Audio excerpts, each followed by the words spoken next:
నీ ఎదుట చెడ్డ మాదిరి ఉన్నా వాళ్ళని ఇమిటేట్ చేయొద్దు, వాళ్ళని ఫాలో అవ్వద్దు. దుష్టులు దుర్మార్గులు వారి మార్గాలలో వారు వర్ధిల్లుతున్నట్లు కనిపించిన ఎల్లప్పుడూ మేలైన దానినే అనుసరించాలి.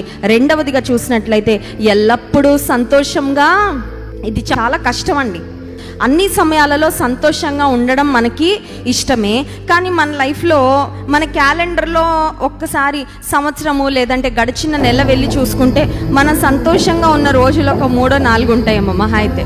మిగతా రోజులన్నీ చింతతో, బాధతో, దిగులుతో, కృంగుదలతో, ఆ తర్వాత వేదనలతో, ఏడుపుతో గడిపే రోజులు ఉంటాయి.